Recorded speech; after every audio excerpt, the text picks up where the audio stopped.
Shalom saudara-saudara sekalian, terima kasih sudah ada di dalam pembelajaran tentang Bible Study hari ini. Dan kita akan melanjutkan kembali ayat demi ayat yang Tuhan taruh di dalam firman Tuhan. Hari ini kita akan sama-sama belajar dari Pengkhotbah 12, saudara-saudara, yang merupakan penutup dari kitab Pengkhotbah. Jadi Pengkhotbah ini ada 12 pasal, dan hari ini kita ada di ayat pasal yang terakhir dengan 14 ayat yang ada. Mari kita siapkan hati kita untuk bisa menangkap apa yang menjadi pesan firman Tuhan hari ini untuk kita semua.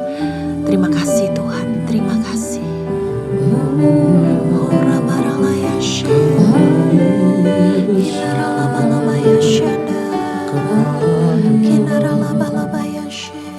Kami datang sendiri di hadapan-Mu, yang kami mohon kiranya yang kebaikan, siarkan Kamu, izinkan kami melihat kedalaman hati-Mu Tuhan. mataku tertuju padamu, senap hidupku ku serahkan padamu. Bimbing aku masuk rencana-Mu untuk membesarkan kerajaan-Mu.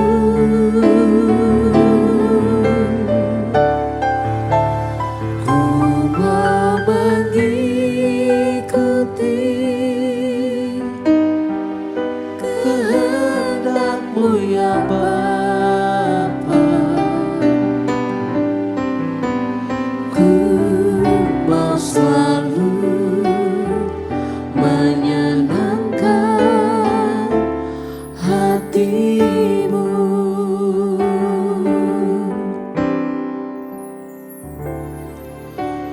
Mataku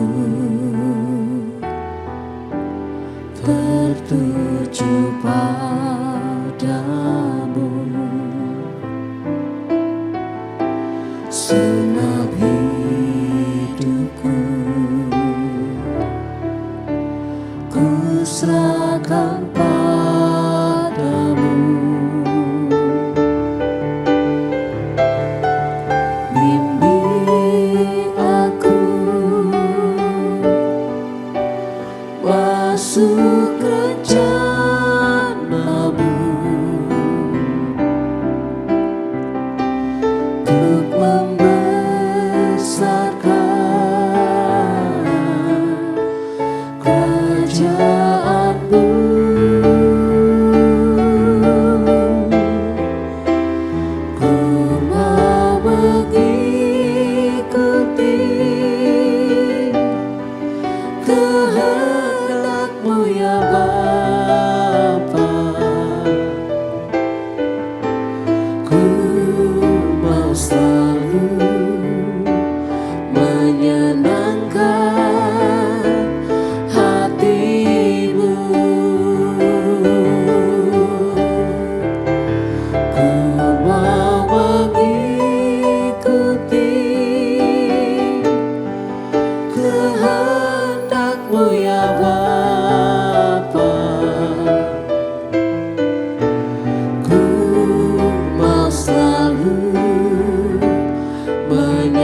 itulah kesukaan hatiku.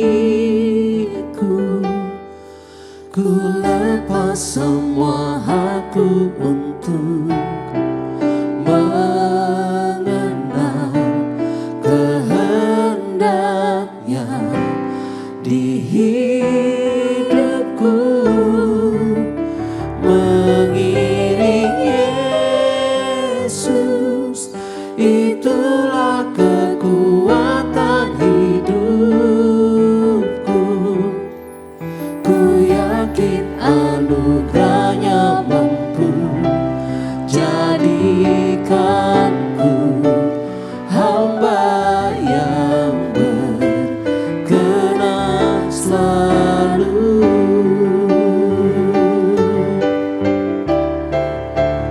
Mengikut Yesus, itulah kesukaan hatiku.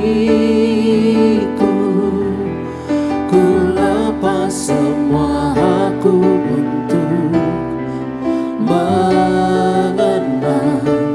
kehendaknya di hidupku, mengiring Yesus, itulah kekuatan hidupku. Ku yakin anugerahnya mampu jadikanku hamba yang berkenan selalu.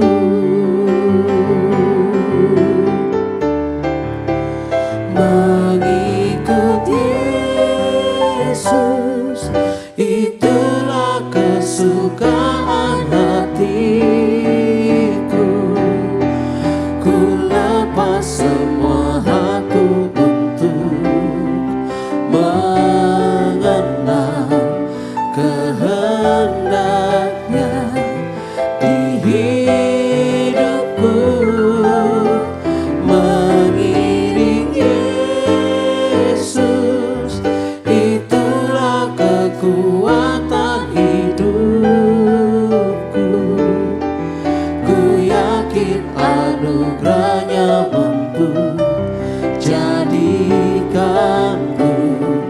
hamba yang berkenan selalu.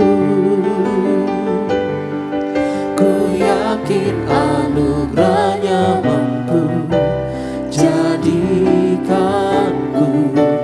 hamba yang berkenan selalu. Ku yakin anugerahnya mampu jadikanku hamba yang berkenan selalu.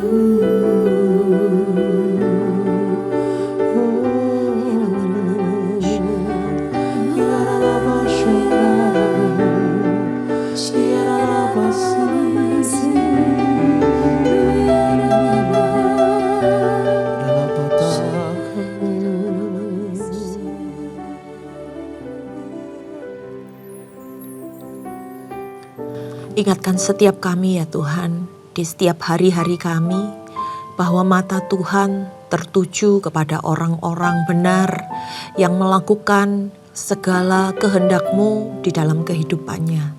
Dan biar kami ya Tuhan bisa menjadi pelaku-pelaku firman-Mu. Dari sana jalan-jalan kami dituntun oleh Tuhan, langkah-langkah kami ditetapkan oleh Tuhan. Dan kami percaya ya Tuhan, tujuan yang akan kami tuju semuanya baik di dalam nama-Mu. Terima kasih ya Tuhan, kami mau siapkan hati kami untuk boleh ditaburi firman Tuhan. Kami mau siapkan telinga kami ya Tuhan, untuk bukan hanya mendengar, tetapi merenungkan dan melakukannya ya Tuhan.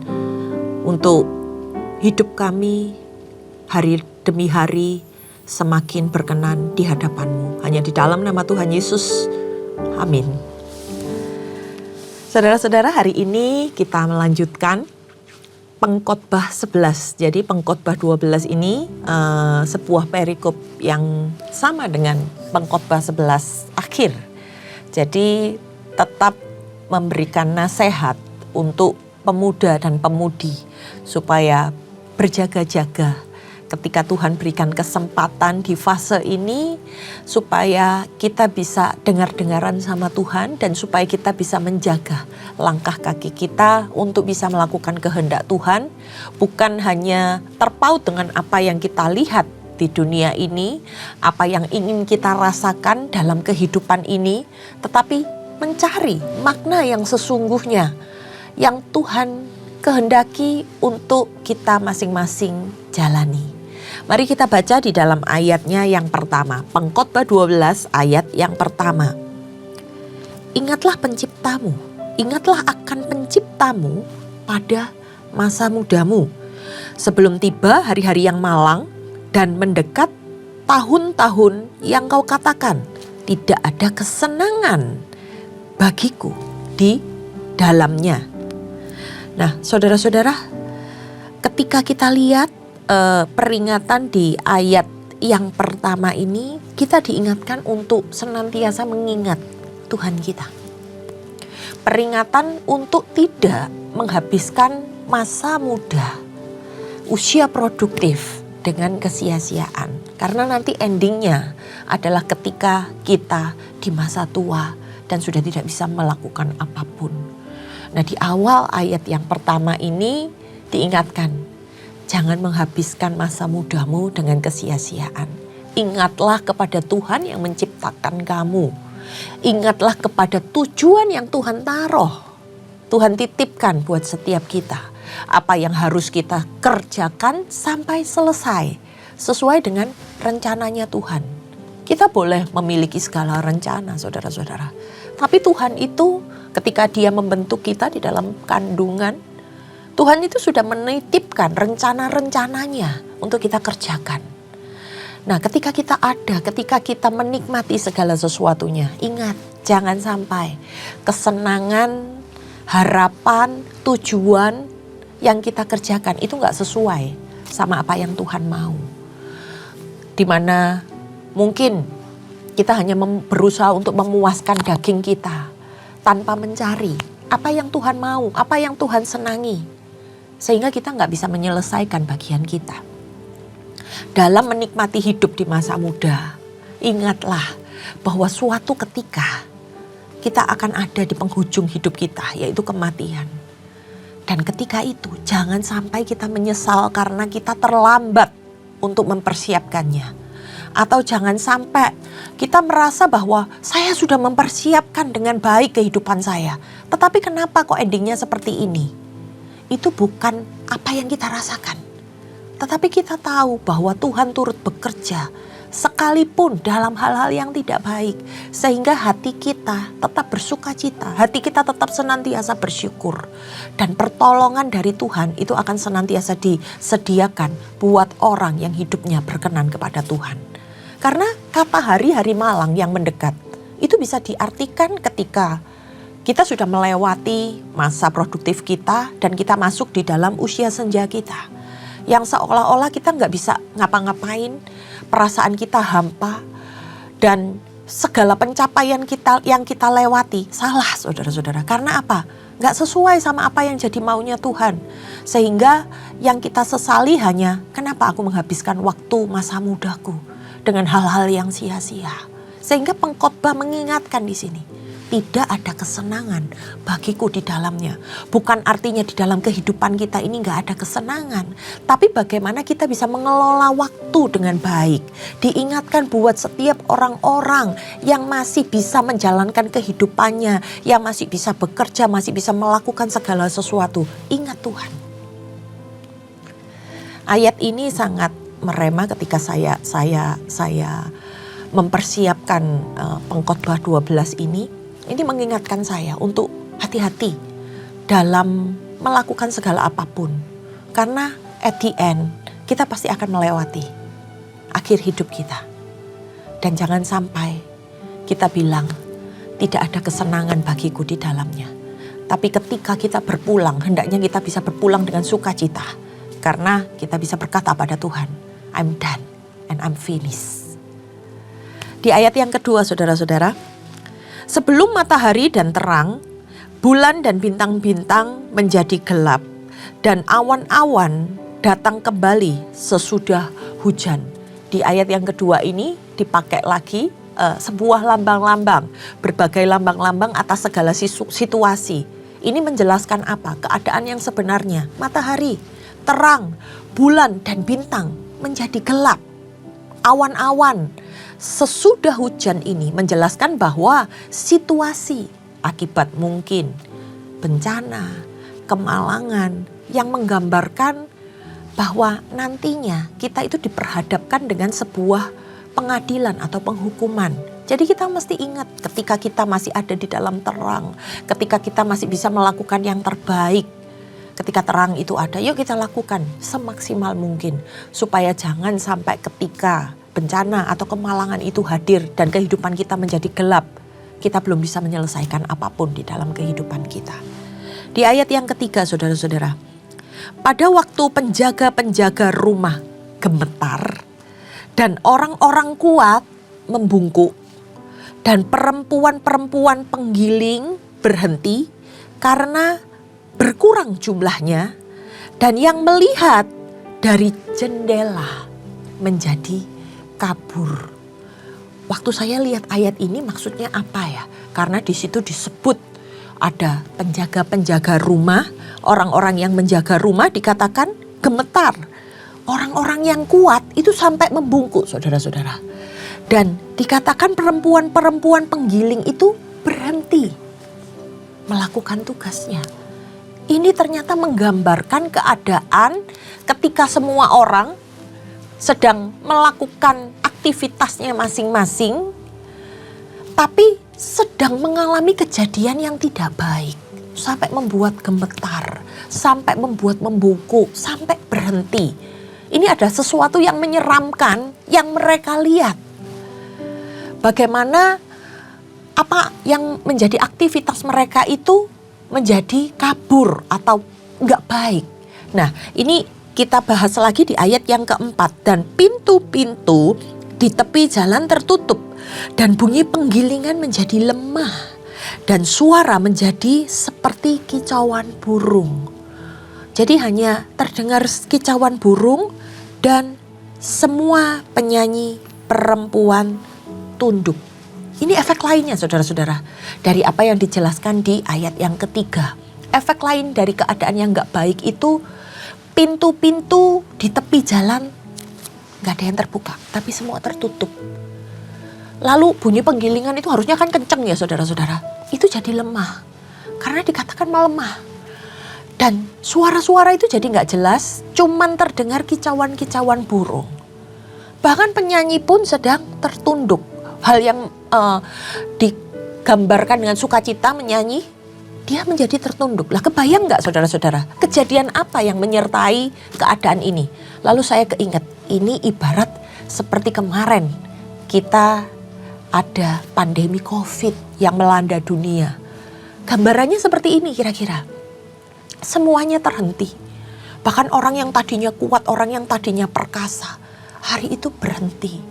Orang-orang yang tadinya bersukacita, saat itu semuanya sunyi. Sebuah keadaan atau kondisi yang gak baik. Kita lanjutkan di ayat yang kelima.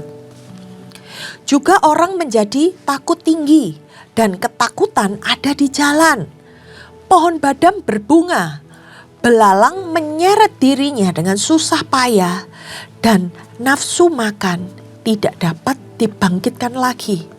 Karena manusia pergi ke rumahnya yang kekal dan peratap-peratap berkeliaran di jalan. Nah, di ayat yang kelima ini saudara-saudara semakin jelas ya. Itu menggambarkan suasana perkabungan massal. Perkabungan di mana ada banyak hal yang terhenti karena ada yang berpulang. Karena manusia pergi ke rumahnya yang kekal. Sehingga peratap itu orang yang datang di rumah duka itu ada berkeliaran di jalan-jalan. Ini menceritakan tentang upacara pengantaran jenazah ke pemakaman. Itulah yang menyebabkan semua aktivitas terhenti. Ketika saya dapat gambaran ini dari Tuhan bahwa ini seperti ketika kita menghadapi pandemi COVID kemarin anakku. Bagaimana segala sesuatunya yang tadinya begitu luar biasa kita jalani, tiba-tiba terhenti. Yang kita saksikan, kalau saya ingat saudara-saudara, setiap berapa menit sekali bunyi ambulan itu selalu lewat di depan rumah saya. Dan bagaimana orang-orang menangis, orang-orang menjerit di tengah perkabungan-perkabungan yang sepi. Karena di jalanan gak ada orang. Nah ini menceritakan tentang bagaimana suasana perkabungan yang akan mengakhiri kehidupan setiap manusia. Kita lanjutkan di ayat yang ke-6. Sebelum rantai perak diputuskan dan pelita emas dipecahkan, sebelum tempayan dihancurkan dekat mata air dan roda timba dirusakkan ke atas sumur dan debu kembali menjadi tanah seperti semula dan roh kembali kepada Allah yang mengaruniakannya. Kesia-siaan atas kesia-siaan, kata pengkhotbah, segala sesuatu adalah sia-sia. Sebelum semuanya hancur dan habis, hilang selamanya, pengkhotbah mengingatkan tentang arti kesia-siaan dalam segala sesuatu. Dan kembali kita ingat bahwa nasihat-nasihat ini diperuntukkan bagi para pemuda-pemudi, orang yang masih panjang hidupnya, supaya mereka tidak menyia-nyiakan hidupnya, yang akhirnya menjadi sebuah penyesalan. Nah ini yang bisa disampaikan untuk closing dari nasihat bagi pemuda-pemudi. Dan kemudian di dalam perikop selanjutnya, ini adalah sebuah perikop penutup saudara-saudara. Akhir kata dari kitab pengkhotbah. Kita baca di ayat yang ke-9. Selain pengkhotbah berhikmat, ia mengajarkan juga kepada umat itu pengetahuan. Dari hikmat itu keluar sebuah pengetahuan. Ia menimbang, menguji, dan menyusun banyak amsal. Nah ini sedang berbicara apa saudara-saudara? Dia pengkhotbah ini yang menulis segala sesuatunya. Dia memiliki hikmat, karena hikmat itu sangat berharga. Mulai dari zaman dulu maupun sampai zaman sekarang ini saudara-saudara. Ketika hikmat itu ada di dalam kehidupannya, dia mengajarkan sebagai sesuatu pengetahuan buat orang-orang lain. Supaya orang-orang mengetahui ada hal-hal yang harus membuat kita berhati-hati. Ada hal-hal yang perlu kita pelajari. Ada hal-hal yang perlu kita lakukan. Nah sebelum dia melakukan ini semua, pengkhotbah ini sudah menimbang apa yang harus disampaikan, benar apa enggak. Dan kemudian dia memutuskan, perlu enggak ya aku menyampaikan hal-hal tersebut untuk disampaikan. Dan kemudian dia menguji tentang segala sesuatu yang disampaikan oleh pengkhotbah. Sehingga dia menyusun sebagai sebuah amsal yang mengingatkan dan yang menasehati setiap jemaat Tuhan bahkan sampai hari ini. Di ayat yang ke-10 saudara-saudara, pengkhotbah berusaha mendapat kata-kata yang menyenangkan dan menulis kata-kata kebenaran secara jujur. Nah kata-kata yang menyenangkan ini bisa diartikan sebagai kata-kata yang benar. Kata-kata yang dapat dipercaya kebenarannya. Karena pada dasarnya gak semua orang itu berkenan untuk ditegur. Gak semua orang mau mendengar nasihat-nasihat. Gak semua orang mau melakukan apa yang disebut dengan hikmat ini. Jadi kata-kata hikmat itu semestinya belum tentu menyenangkan buat semua orang. Tapi pada dasarnya saudara-saudara, kata-kata hikmat ini menyatakan sebuah kebenaran. Berproses melalui kejujuran ketika dia melewatinya. Sesuatu yang pernah dialami dalam kehidupan orang yang menjalaninya. Dan dia sudah berhasil melewati. Untuk itu dia berhikmat dan dia berusaha untuk mengungkapkannya supaya bisa menjadi pengetahuan dan pelajaran bagi orang-orang yang ada di sekitarnya ataupun orang-orang yang membaca kitab pengkhotbah ini. Nah, di ayat yang ke-11 kita baca, kata-kata orang berhikmat seperti kusa dan kumpulan-kumpulannya seperti paku-paku yang tertancap diberikan oleh satu gembala. Kusa itu sesuatu yang runcing dan tajam, saudara-saudara, artinya.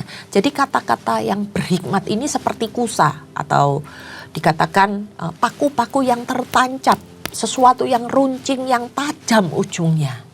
Yang disampaikan oleh seorang pemimpin, seorang gembala yang berusaha untuk mengingatkan, untuk mengembalikan orang-orang yang ada di bawahnya. Dengan kata-kata yang benar, kata-kata yang menguatkan, kata-kata yang menginspirasi. Dan di akhir pengkhotbah, lagi pula anakku waspadalah. Membuat banyak buku tidak akan ada akhirnya. Dan banyak belajar melelahkan badan. Akhir kata dari segala yang didengar ialah takutlah akan Allah dan berpeganglah pada perintahnya. Karena ini adalah kewajiban bagi semua orang. Karena Allah akan membawa setiap perbuatan ke pengadilan yang berlaku atas segala sesuatu yang tersembunyi. Entah itu baik, entah itu jahat. Inti dari seluruh kitab pengkhotbah ini adalah seruan supaya kita yang masih hidup, supaya kita yang masih produktif ini hidup takut akan Allah. Karena takut akan Allah ini, saudara-saudara, gak cuma sekedar kita takut sama Tuhan, tapi kita tetap melakukan sesuatu yang salah. Kita tetap melakukan dosa. Takut akan Allah di sini harus disertai dengan perbuatan-perbuatan yang benar. Di situ terang Tuhan itu bekerja ketika kita bisa menerangi orang lain, ketika orang lain bisa diingatkan, memperoleh hikmat dari apa yang kita lakukan. Dan bukan hanya dari pengetahuan saja yang kita miliki. Tadi dikatakan kamu bisa nulis buku pun sia-sia kalau itu hanya tertuang tanpa dilakukan sebagai sebuah tindakan. Karena ingat, segala sesuatu, mau kita santai-santai, mau kita bekerja, kita itu akan menghadapi pengadilan Tuhan di akhir kehidupan kita. Nah, demikian saudara-saudara, pengkhotbah 1-12 berakhir, dan kiranya dari pembelajaran 12 pasal ini kita bisa menangkap hikmat dari sang penulis yang memiliki hikmat, yang berusaha menyampaikan peringatan-peringatan kepada kita. Jadi jangan diterima hanya sebatas kata-kata yang sulit, kata-kata kiasan, tapi ada makna di balik itu semua yang ternyata bisa diaplikasikan loh di dalam kehidupan kita yang sekarang. Ketika kita tadi melihat ya bagaimana suasana perkabungan. Nah, baru kemarin itu kita lewati dalam masa pandemi. Dan itu ternyata terjadi, saudara-saudara. Untuk itu hari ini kita diingatkan untuk kita berjaga-jaga. Hidup takut akan Tuhan bukan artinya kita seperti orang ketakutan. Hidup takut akan Tuhan, kita tahu batasan-batasan yang daripada Tuhan, dan kita hanya berusaha melakukan apa yang menyenangkan buat Tuhan. Mari kita tundukkan kepala, kita bersatu hati dan berdoa. Terima kasih Tuhan buat segala hikmat yang Kau taruh di dalam kehidupan kami hari ini. Kami percaya ya Tuhan, ke depan kami akan semakin berhati-hati di dalam melangkah, melakukan segala sesuatu, dan kami hidup bukan hanya takut dan gemetar ketika kami melihat Tuhan, tetapi bagaimana kami bawa Tuhan di dalam kehidupan kami sehari-hari untuk mengingatkan kami bahwa ada kehendak-Mu yang harus kami lakukan, ada tujuan-Mu yang Kau taruh di dalam kehidupan kami, dan at the end Tuhan, kami bisa dikatakan sebagai orang yang berhasil hidupnya karena berkenan di hadapan-Mu. Kami serahkan Tuhan seluruh kehidupan kami ini ke dalam tangan-Mu, dan kiranya Engkau memberkati setiap kami. Hanya di dalam nama Tuhan Yesus, setiap yang percaya katakan amin. Terima kasih saudara-saudara. Sampai bertemu di kitab-kitab selanjutnya. Tuhan Yesus memberkati.